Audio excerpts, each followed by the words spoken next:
सुप्रभात। कक्षा 3 कैसे हैं प्यारे बच्चों? आज हम देखेंगे हिंदी व्याकरण का पाठ 2। हमारे पाठ का नाम है वर्णमाला, मात्रा तथा शब्द। क्या है हमारे पाठ का नाम? वर्णमाला, मात्राएं तथा शब्द। तो सभी बच्चे अपनी किताब का पेज नंबर 11 निकालेंगे।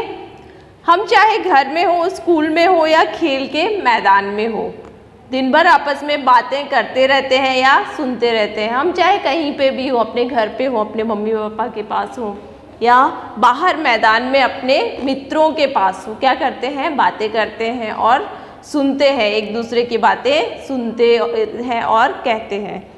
बातें करते समय हमारे मुंह से तरह तरह की ध्वनियाँ निकलती हैं। इन ध्वनियों को लिखा भी जा सकता है। भाषा की इन ध्वनियों को वर्ण कहते हैं। तो जब हम बात करते हैं तो हमारे मुंह से ध्वनि निकलती है, तो इन ध्वनियों को लिखा भी जा सकता है और इन ध्वनियों को क्या कहते हैं? वर्ण कहते हैं। भाषा में प्रयोग की जाने वाली ध्वनियाँ वर्ण कहलाती है। तो वर्ण किसे कहते हैं? तो भाषा में प्रयोग की जाने वाली ध्वनियाँ क्या कहलाती है बच्चों? वर्ण कहलाती है। अब देखेंगे वर्ण की विशेषताएं। वर्णों की कुछ विशेषताएं होती है, जैसे हर भाषा में वर्ण होते हैं। भाषा चाहे कोई भी हो, हर भाषा में क्या होते हैं? हर भाषा में वर्ण होते हैं। वर्णों को लिखा जा सकता है, वर्णों को बोला जा सकता है। हर ध्वनि के लिए अलग वर्ण होता है। तो वर्णों को लिखा जा सकता है, वर्णों को बोला जा सकता है और हर ध्वनि के लिए अलग वर्ण होता है। अलग अलग ध्वनियों के लिए अलग अलग वर्ण होते हैं। वर्ण को अक्षर भी कहा जाता है। क्या कहा जाता है? वर्ण को अक्षर भी कहा जाता है। प्रत्येक भाषा के इन वर्णों के समूह को उस भाषा की वर्णमाला कहते हैं। वर्णमाला में सभी वर्णों का क्रम निश्चित होता है। तो आपने पिछली क्लास में देखा होगा बच्चों की वर्णों का जो समूह होता है उसे हम क्या कहते हैं? वर्णमाला कहते हैं। तो हर भाषा में उसकी एक वर्णमाला होती है। वर्णों का समूह वर्णमाला कहलाता है। वर्णों का जो समूह होता है, अलग अलग ध्वनियों के जो वर्ण होते हैं उनका एक समूह होता है और उन्हें हम क्या कहते हैं? वर्णमाला कहते हैं। तो अब हम देखेंगे प्यारे बच्चों वर्णों के भेद। तो जैसे कि वर्णों के भेद कितने होते हैं? तो वर्णों के 2 भेद होते हैं। कौन से? तो पहला स्वर और दूसरा व्यंजन। सबसे पहले देखेंगे हम स्वर। तो जो वर्ण किसी अन्य वर्ण की सहायता के बिना बोले तथा लिखे जाते हैं उन्हें हम क्या कहते हैं? स्वर कहते हैं। कि जिन वर्णों के उच्चारण में किसी अन्य वर्ण की सहायता नहीं ली जाती, जिनका प्रयोग स्वतंत्र रूप से किया जाता है, उन्हें हम क्या कहेंगे? उन्हें हम स्वर कहते हैं। स्वरों को लिखते एवं उच्चारण करते समय किसी दूसरे वर्ण की सहायता नहीं लेनी पड़ती। हिंदी भाषा में स्वरों की संख्या 11 है। कितनी संख्या है बच्चों? स्वरों की संख्या हिंदी भाषा में 11 है। इनमें री ऐसा स्वर है जो केवल संस्कृत शब्दों में ही प्रयोग किया जाता है। तो कौन से स्वर हैं ये हमारे जो हिंदी भाषा में प्रयोग किए जाते हैं? अ, आ, ई, उ, री, ए, आई, ओ, औ। और इनमें से जो ये री है इसका प्रयोग कहाँ पे किया जाता है? इसका प्रयोग संस्कृत भाषा में किया जाता है। हर स्वर की मात्रा होती है। स्वरों की यह विशेषता है कि वे अपने मूल रूप में प्रयोग होते हैं तथा व्यंजनों के साथ मात्रा की तरह भी प्रयोग किए जाते हैं। अ की कोई मात्रा नहीं होती है। कि स्वर की क्या विशेषता होती है? कि स्वरों की यह विशेषता होती है कि वे अपने मूल रूप में ही प्रयोग किए जाते हैं तथा हर स्वर की अ के अलावा सिर्फ अ की कोई मात्रा नहीं होती, बाकी सभी स्वरों की मात्रा होती है। तो देखेंगे अब हम यहाँ पे, ये है स्वर, ये इनकी मात्रा है। तो अ की कोई मात्रा नहीं होती है। ये आ की मात्रा है। फिर ये रस्वई की मात्रा, दीर्घई की मात्रा, उ, रस्वऊ, ये रस्वऊ है, ये रस्वऊ की मात्रा, दीर्घऊ की मात्रा, री। तो री को इस तरह से लिखेंगे हम। ए की मात्रा, आई की मात्रा, ओ की मात्रा तथा औ की मात्रा। तो अब मात्रा सहित वर्ण कैसे लिखेंगे? तो जैसे कि वर्णों को हम लिखते हैं तो क, इसकी कोई मात्रा नहीं है, अ की कोई मात्रा नहीं है, तो इसको हम कैसे लिखेंगे? क। फिर का के आगे आ की मात्रा का, फिर की कैसे पहले लगाएंगे हम? ई की मात्रा, रस्वई की मात्रा, फिर यह है दीर्घ ई की मात्रा लगाएंगे, यह की तथा की, यह रस्व ई की मात्रा लगाई यहाँ पे, और यहाँ पे हमने दीर्घ ई की मात्रा लगाई। कु और कु, क के नीचे लगेगी उ की मात्रा, फिर क्री, क के नीचे री की मात्रा लगाई, री, इस तरह से लिखा जाता है।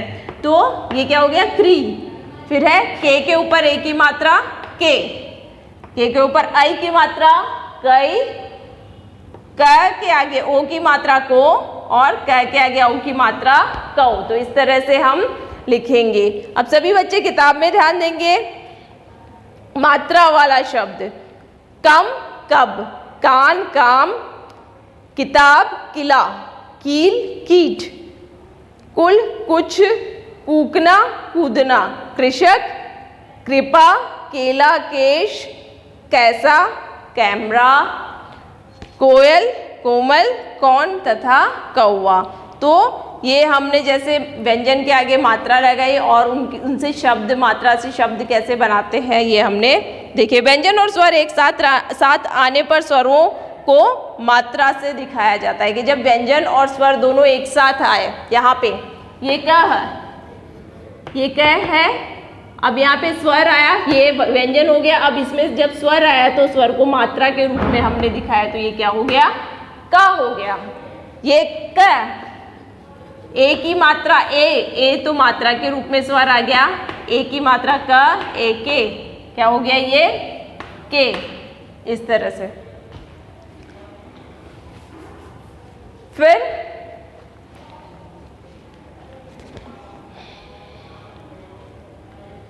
मात्रा व्यंजन के साथ लगने वाले स्वर का चिन्ह मात्रा कहलाता है। कि व्यंजन के साथ जो स्वर का चिन्ह लगता है, ये स्वर के चिन्ह हैं, तो ये व्यंजन के साथ में लग गए, तो ये क्या कहलाएंगे? मात्रा कहलाएंगे।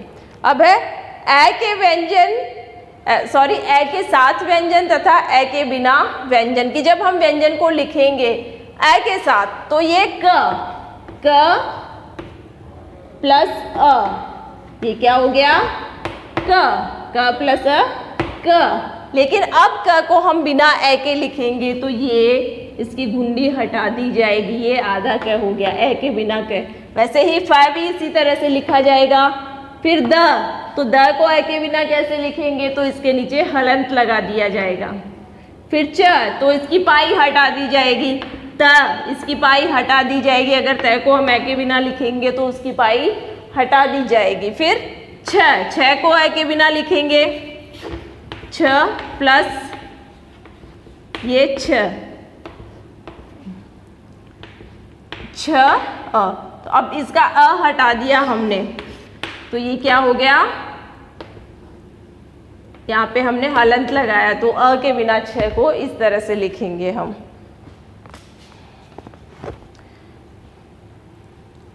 तो ये जो चिन्ह लगाया, इसे हम क्या कहेंगे बच्चों? इसे हलंत कहेंगे। द के नीचे हमने लगाया, इसे हम क्या कहेंगे? हलंत कहेंगे। तो व्यंजन में यदि ए नहीं होता हो तो हलंत लगाया जाता है। कि जब व्यंजन में ए नहीं होता तो हम क्या लगाते हैं? हलंत लगाते हैं। जैसे द के नीचे लगाया, छ के नीचे हमने लगाया है। फिर है ग के नीचे, जैसे ग को लिखेंगे हम ग, अब इसको ए के बिना, जैसे ग अ, ये क्या हो गया? ग। लेकिन अब इसको अ के बिना लिखेंगे तो ये इस तरह से नीचे हलंत लग जाएगा। अब है मात्रा लगाने का तरीका, कि मात्रा कैसे लगाई जाती है। तो सभी बच्चे अपनी किताब में ध्यान देंगे। मात्राएं व्यंजन के साथ लगाई जाती है। हर स्वर की मात्रा अलग प्रकार से लगती है। मात्राओं को कैसे लगाया जाता है? व्यंजन के साथ लगाया जाता है। हर स्वर की मात्रा अलग प्रकार से लगती है। जैसे अ की मात्रा, अ तथा आ की मात्रा, तो क जैसे कि यहाँ पे मैंने बताया था आपको क के आगे आ की मात्रा लगा दी हमने, क्या बन गया का। तो आपकी किताब में देखेंगे का काज, खा खाना, गाय और घा से घाट, घा घाट। तो इस तरह से आ की मात्रा तथा ए की मात्रा हम लगाएंगे। अब है ई की मात्रा। ई की मात्रा व्यंजन से पहले लगती है, यह है ई की मात्रा। ठीक है, ये व्यंजन से पहले लगती है। क लिखा हमने तो पहले ई की मात्रा आएगी इस तरह से, तो ये व्यंजन से पहले लगाई जाएगी। जैसे किसान, खी खिलौना, गी गिलास और घी घिसना।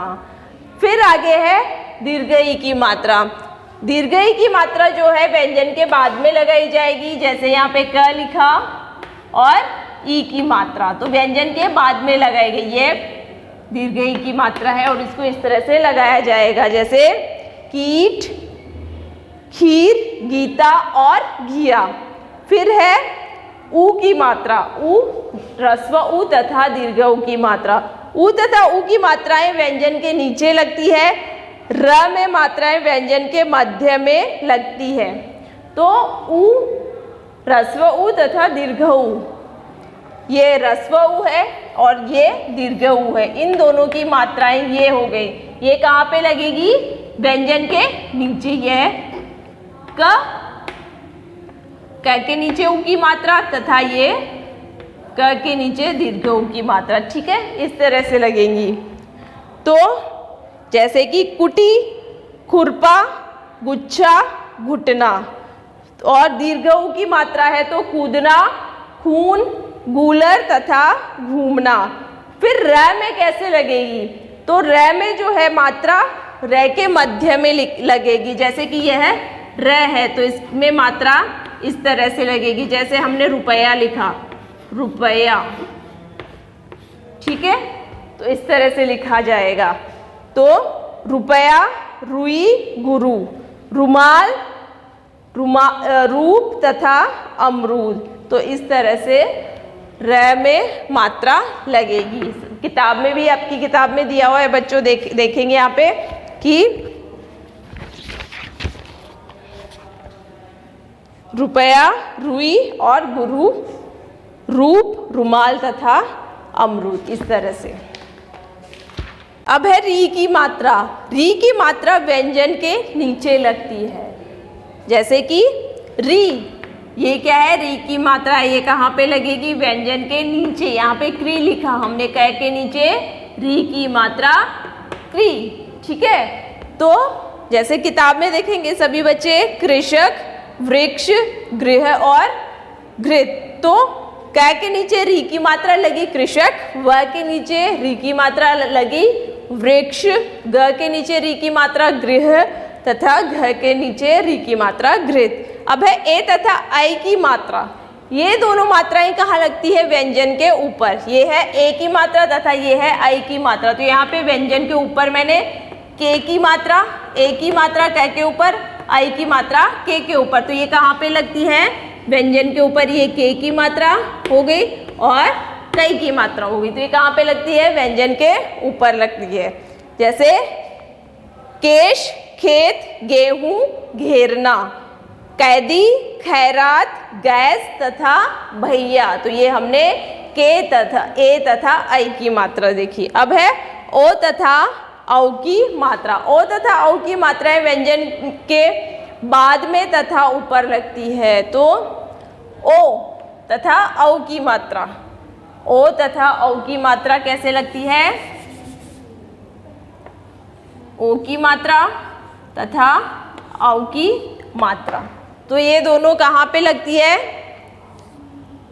व्यंजन के बाद में तथा ऊपर। क, इसके बाद में हमने औ की मात्रा लगाई, कौ की मात्रा भी यहाँ पे बाद में लगाई। तो इस तरह से हम ये मात्राएं लगाएंगे।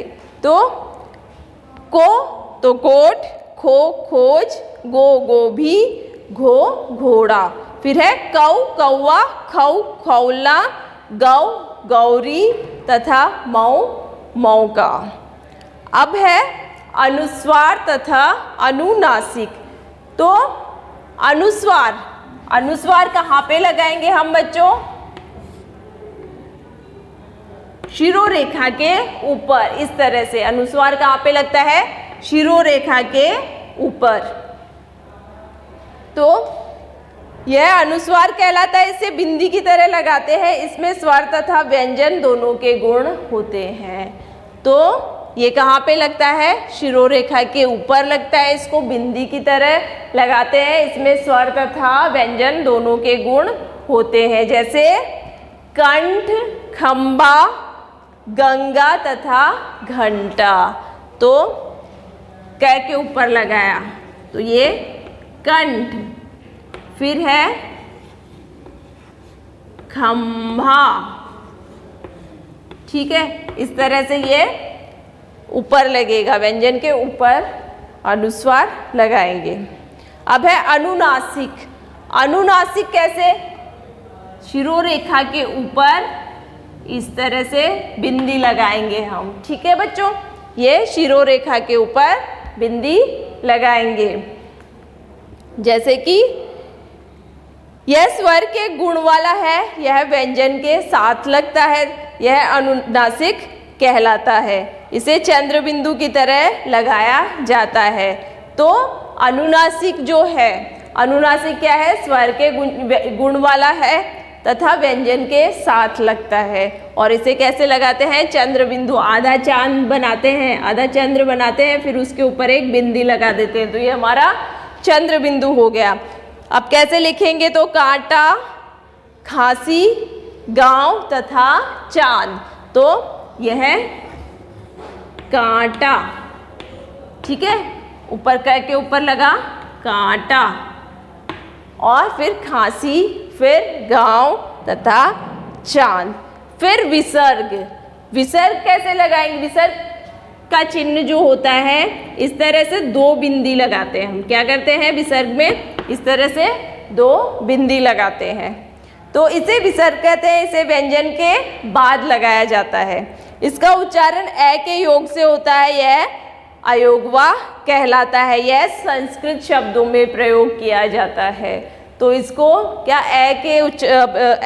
इसमें इसका उच्चारण ए के योग से होता है, इसलिए इसे क्या कहेंगे? अयोगवा कहते हैं। और इसका प्रयोग संस्कृत भाषा में किया जाता है, जैसे कि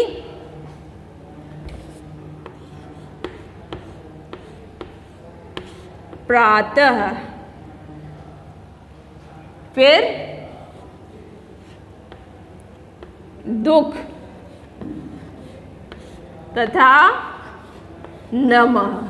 तो यह हमारा विसर्ग हो गया, ठीक है। इस तरह से विसर्ग लिखते हैं। अब है अनुस्वार का प्रयोग, कि अनुस्वार का प्रयोग हम कैसे करेंगे? तो संयुक्त व्यंजन के रूप में वर्णमाला की पहली 5 पंक्तियों का अंतिम वर्ण जब किसी अपने वर्ग के व्यंजन से जुड़ता है तो वह अनुस्वार द्वारा लिखा जाता है। यह वैसे तो स्वर के साथ आता है, किंतु व्यंजनों के स्थान पर प्रयोग होता है। स्वरों की तरह इसकी मात्रा भी होती है। इसकी स्थिति स्वर और व्यंजन के बीच की है। इसका उच्चारण ए के योग से होता है, इसलिए इसे अयोगवाह कहते हैं। जैसे कि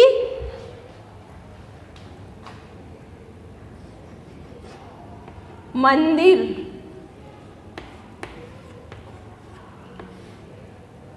ये यहाँ पे हमने अनुस्वार लगाया। फिर है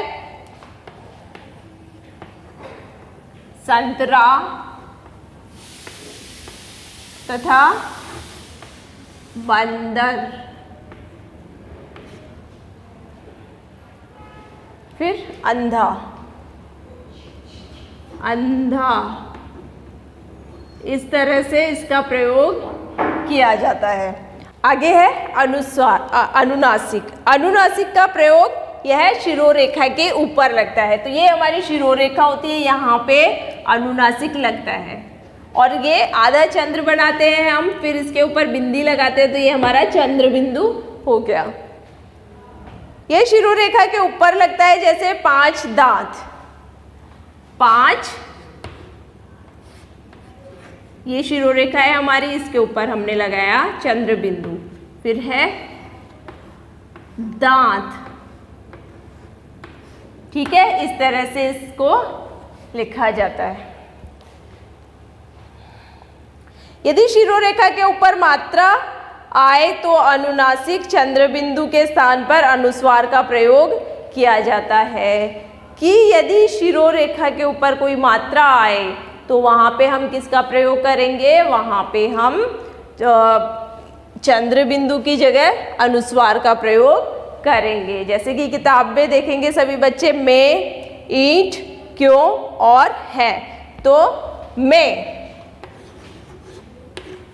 में को इस तरह से नहीं लिख सकते, हम कैसे लिखेंगे? ऐसे में।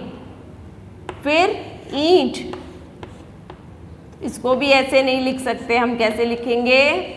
इस तरह से ईंट,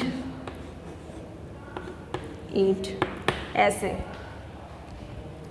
फिर है क्यों तथा है।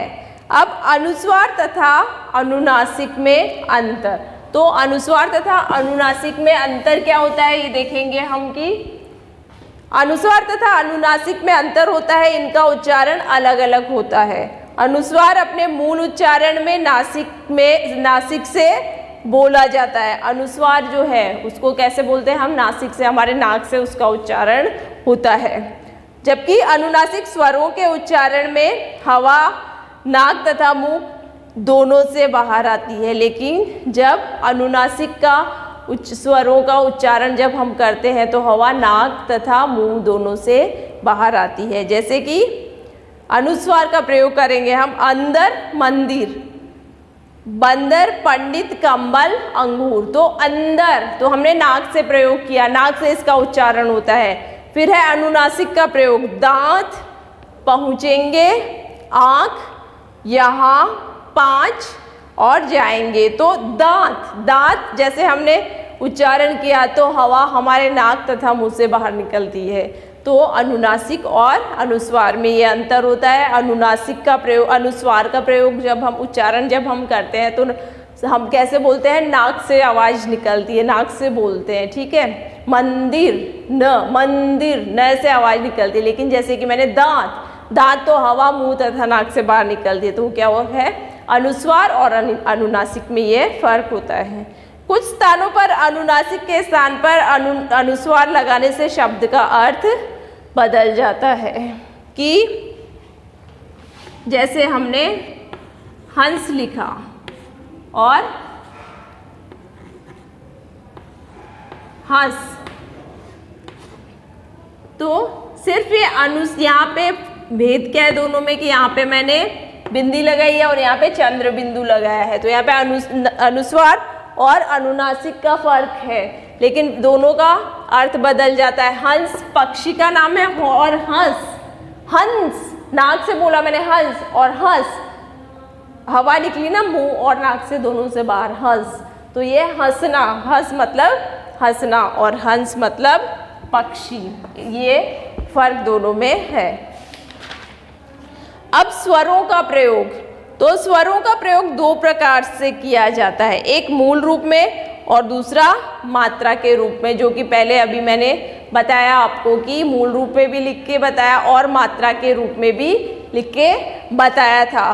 तो स्वर मूल रूप में, स्वर मात्रा के रूप में। तो किताब में सभी बच्चे देखेंगे पेज नंबर 16, अमरूद कमल, आम कार, इमली किताब, ईख चीता, उल्लू जुलाहा, ऊंट झूला, ऋषि वृक्ष, एडवोकेट नेत्र, ऐनक तैरना, ओखली बोतल, औजार और नौका। अब हम देखेंगे बच्चों व्यंजन की, हमारे व्यंजन कौन से हैं। तो व्यंजन जैसे कि आप लोगों ने छोटी क्लासेस में सीखा है, क ख ग घ ड़ च छ ज झ य, ट ठ ड ढ न, त थ द ध न, प फ ब भ म, य र ल व, श स स ह, क्षत्र ज्ञ। ये क्या है? आपके व्यंजन है। तो ये आपकी किताब में यहाँ पे दिए हुए हैं। फिर व्यंजनों के वर्ग। व्यंजनों की पहली 5 पंक्तियों में 5-5 व्यंजन आते हैं। व्यंजन की जो पहली 5 पंक्तियां हैं, जैसे कि क वर्ग क ख ग घ ड़, तो इसमें 5 व्यंजन आते हैं। फिर च छ ज झ य, इसमें भी 5 व्यंजन आते हैं। ट ठ ड ढ ण त थ द ध न और प फ ब भ म, तो इनमें कितने व्यंजन आते हैं? 5-5 व्यंजन आते हैं।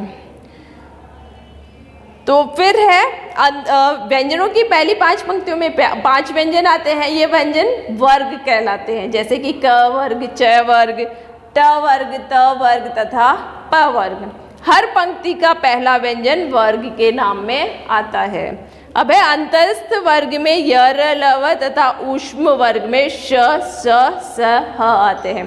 तो अंतस्थ व्यंजन में क्या आता है? य र ल व, और ऊष्म वर्ग में क्या आता है? श श स ह। अब है र लिखने के तरीके। तो र भी हम अलग अलग प्रकार से लिखेंगे, अलग अलग तरीके से लिखेंगे।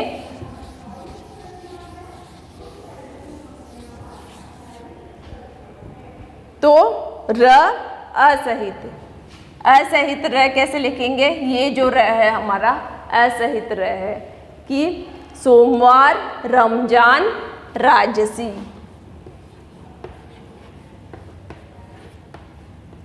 ये जो र है हमारा असहित र है। फिर है असहित र, तो यह जो र है हमारा, यह भी असहित है, जैसे प्रश्न। ठीक है, ये प के नीचे र लगाया मैंने, ये वाला र जो है यह भी असहित र है। प्र, प्र र के साथ ए का उच्चारण आया। इस र में भी र के साथ ए का उच्चारण आया। अब है अरहित र। ये जो र है सिरो रेखा के ऊपर जो र लगता है, यह है अरहित र, जैसे कि सूर्य। तो र के साथ ए का उच्चारण नहीं आया, यह है अरहित, मतलब कि ए के बिना जो र लिखते हैं हम, वो है सूर्य। ठीक है बच्चों, तो इसको ये वाला जो ए है नीचे हलंत लग गया, तो ये इस तरह से लिखा जाएगा अरहित र। तो प्यारे बच्चों, अब है आगे संयुक्ताक्षर। संयुक्ताक्षर का अर्थ है कि दो अक्षरों को मिलाकर बना अक्षर। संयुक्ताक्षर के 2 प्रकार होते हैं, जब अक्षर अपना रूप बदल लेता है, जब अक्षर बिना रूप बदले मिल जाते हैं। तो रूप बदलने वाले संयुक्ताक्षर देखेंगे तो ये संयुक्ताक्षर जैसे क्ष, आधा क और श, क्ष। त्र, आधा त र, त्र। ज्ञ, ज, आधा ज और य, ज्ञ। श्र, आधा श, र, श्र। तो पक्षी, त्रिशूल, यज्ञ, श्रमिक। पक्षी, त्रिशूल, यज्ञ,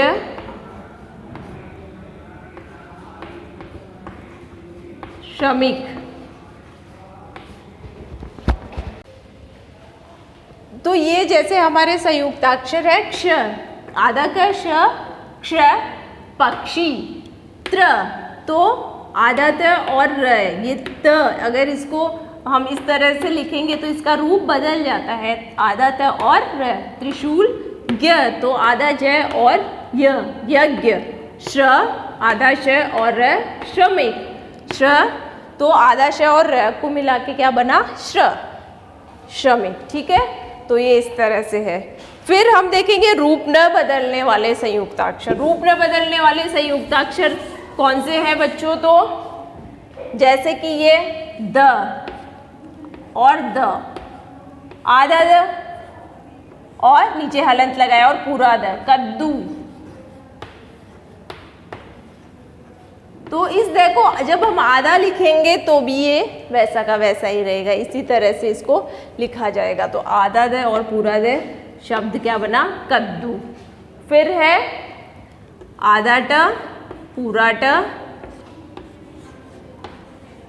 चट्टान। कद्दू, चट्टान, फिर है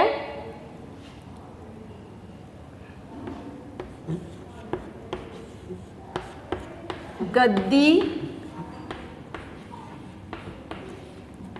इस तरह से इसको हम लिखेंगे। फिर है लट्टू, फिर आधा त और पूरा त, कुत्ता, पत्ता, आधा प पूरा प, छप्पर, चप्पल, स्त, रास्ता, बस्ता, ल, बिल्ली और पिल्ला। अब अन्य ध्वनियाँ, हिंदी भाषा में समय के साथ अन्य भाषाओं के शब्दों को भी स्वीकार कर लिया गया है। इन शब्दों के साथ इनकी ध्वनियाँ भी आ गई हैं, जैसे ओ, यह ध्वनि अंग्रेजी भाषा से आई है, इसका प्रयोग अंग्रेजी भाषा से आए शब्दों में ही होता है, जैसे बॉल, रॉकेट, टॉफी। तो ओ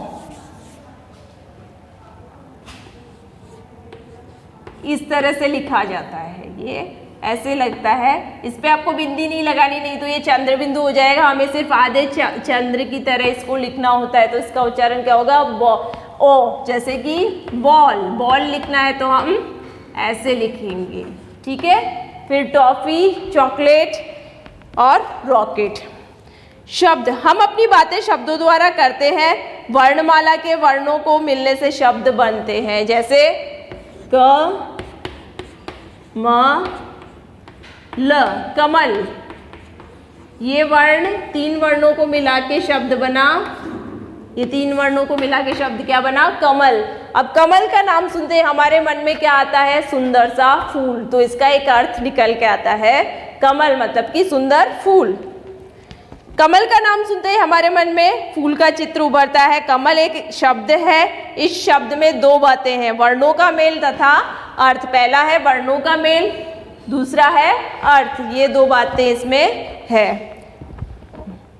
इन बातों के होने पर ही शब्द बनता है। यदि वर्णों के मेल होने पर उसका कोई अर्थ नहीं निकलता है तो उसे शब्द नहीं कहा जा सकता है।